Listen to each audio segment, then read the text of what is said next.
29వ అధ్యాయం. భగవాన్ చేసే కొన్ని చమత్కారాలు. విశాఖపట్నం ధర్మగురువు డాక్టర్ రామకృష్ణ గారి గురించి రాశాను. అలాగే విజయనగరంలో కల్కి ధర్మాన్ని విస్తరింపజేస్తున్న ప్రసాద్ గారు కల్కి అనుగ్రహాన్ని పూర్తిగా పొంది కల్కి ధర్మాన్ని అణువణువు ఆకలింపు చేసుకున్న మహా వ్యక్తి. ఈ రోజున ప్రసాద్ గారి పర్యవేక్షణ వల్ల విజయనగరంలో ఎన్నో కుటుంబాలు కల్కి అనుగ్రహానికి నోచుకున్నాయి. కల్కికి చేరువగా ఆ కుటుంబాలు వెళ్ళగలిగాయి. ఆ కుటుంబాల్లో ఎన్నో అద్భుతాలు జరుగుతున్నాయి. ఒకరి ఇంట్లో భగవాన్ పటం నుంచి అమృత బిందువులు రాలుతూ ఉంటాయి. ఒకరింట్లో చక్కగా ప్రసాదం ఆరగించేశారు. ప్రసాద్ గారి భార్య వడియాలు పెడుతూ ఎవరో పిలిస్తే మధ్యలో ఆపి వెళ్ళిపోతే తిరిగి వచ్చేసరికి వడియాలన్నీ పెట్టబడి ఉన్నాయి. భగవాన్కి ఇలాంటి వినోదాలు చాలా సరదా. దేవుడంటే సీరియస్గా ఉండాలా, ఎప్పుడూ గంభీరత్వాన్నే ప్రదర్శిస్తూ ఉండాలా, హాస్యప్రియత్వం ఉండకూడదా?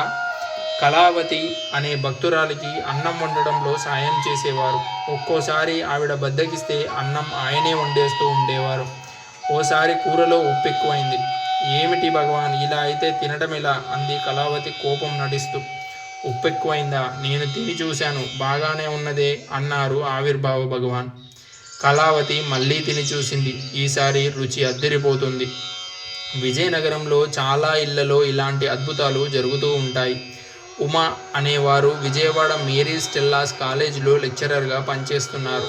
వారి అబ్బాయి కోరుకొండ సైనిక్ స్కూల్లో చదువుతున్నాడు. ఆ పిల్లవాడు కూడా భగవాన్కి గొప్ప భక్తుడు. అతనికి ఇక్కడ చదవటం ఇష్టం లేదు. విజయనగరం టెంపుల్కి వెళ్ళి భగవాన్ని ప్రార్థించాడు. ఆ మర్నాడే అతనికి తీవ్రమైన కడుపు నొప్పి వచ్చింది. ఉమాగారికి ఫోన్ వస్తే హడావిడిగా పరిగెత్తుకెళ్లారు. నొప్పితో బాధపడే కొడుకునక్కడ ఉంచలేక స్కూల్ మాన్పించి విజయవాడ తీసుకొచ్చేశారు. ఏమిటి భగవాన్, మా వాడిని అంత మంచి స్కూల్లో చదివిద్దామనుకుంటే అని భగవాన్ పోర్ట్రేట్ ముందు ఉమాగారు వాపోయారు. ఏం చెయ్యను, వాడికి ఇక్కడ ఉండటం ఇష్టం లేదు, ఇది వారు కోరుకున్నదే అన్నారు భగవాన్. హైదరాబాదులో విజయకుమార్ రెడ్డి గారు అక్కడి ధర్మగురువు. ఆయన మాటల్లో, ఆలోచనల్లో, చేష్టలో కల్కి ఇంకిపోయి ఉన్నారు. ఏ నిర్ణయం తీసుకుంటున్నా కల్కి సాయం క్షణాల మీద లభిస్తూ ఉంటుంది. కల్కి ఆయన ప్రక్కనే నడుస్తున్నట్లు ఉంటారు. కల్కి ఇక్కడున్నావా, కల్కి ఇక్కడున్నావా అని అటు ఇటు చూసుకుంటూ కల్కి దూరంగా వెళ్ళిపోకుండా పట్టేసుకుంటూ ఉంటారు.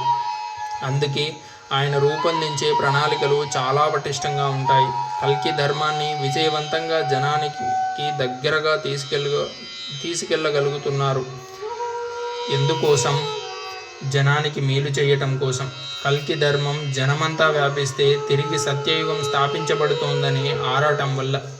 తిరుపతి ధర్మగురువు సుబ్రహ్మణ్యం గారు, ఆయన సతీమణి రాజ్యలక్ష్మి గారు. నేను ప్రిలిమినరీ ఇంటెన్సివ్ వారి దగ్గరే పొందానని మొదట్లో రాశాను. వారి కుమార్తె కవితాజీ భగవాన్ నుంచి ప్రాణశక్తి పొందిన 9 మంది శిష్యుల్లో ఒకరు. కవితాజీ జ్యోతిర్మయి గారితో పాటు ధ్యాన మందిరంలో శిక్షణా తరగతులు నిర్వహించేది. ఇప్పుడు నిర్వహిస్తుంది. సుబ్రహ్మణ్యం గారు తిరుపతి దేవస్థానంలో ఆఫీసరు. ఎంఏ పాస్ అయ్యి తర్వాత పిహెచ్డి చేశారు. రాజ్యలక్ష్మి గారు పోస్ట్ గ్రాడ్యుయేట్ అయ్యాక ట్రిపుల్ పిహెచ్డి చేసి పద్మావతి కళాశాలలో లెక్చరర్గా ఉంటున్నారు. వారిద్దరికీ ఆధ్యాత్మిక రంగంలో మొదటి నుంచి ఎంతో ఆసక్తి. ఆ రంగంలో అనేక సంవత్సరాలు అన్వేషణ సాగి చివరకు భగవద్ధర్మం తెలుసుకున్నాక ఆర్తి చల్లారింది. సుబ్రహ్మణ్యం గారికి స్వయంగా ఎన్నో అనుభవాలు. అవన్నీ రాస్తే ఓ గ్రంథం తయారవుతుంది. వారి ద్వారా తెలుసుకున్న తిరుపతిలో జరిగిన ఒక చక్కని విచిత్రం. వెంకటరమణ, కల్పన అనే దంపతులు భగవాన్ భక్తులు. వారికి స్ఫూర్తి అనే 3 ఏళ్ల పాప.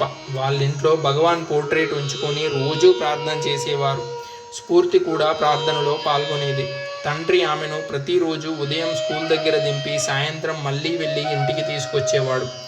ఒకరోజు అతను పనిధ్యాసలో ఉండి సాయంత్రం పాపని ఇంటికి తీసుకొచ్చే విషయం మర్చిపోయాడు. ఆ పని కూడా భగవాన్ దేవాలయానికి సంబంధించినదే. స్ఫూర్తి స్కూల్ దగ్గర ఎప్పటిలా ఎదురు చూస్తూ ఉండిపోయింది. మామూలు వేళ కన్నా గంటసేపు అదనంగా గడిచినా తండ్రి రాలేదు. మిగతా పిల్లలంతా వెళ్ళిపోయారు కూడా. స్ఫూర్తి ఒంటరిగా భయంతో కళ్ళ నిండా నీళ్లతో అలా ఉండిపోయింది. వాళ్ళ అమ్మగారు కూడా ఆ సమయాన ఊళ్ళో లేకుండా ఉండటం ఆ చిన్నారి మరింత భయపడడానికి హేతువైంది.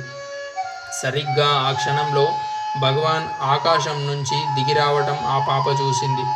రోజు ఇంట్లోని పటంలో చూసే ఈ మూర్తే కావటం వల్ల సంతోషపడిపోయింది. భగవాన్ దిగి వచ్చి ఆమె చెయ్యి పట్టుకొని నడిపించుకుంటూ ఇంటి దాకా తీసుకెళ్ళి లోపలికి సాగనంపి వెళ్ళిపోయారు.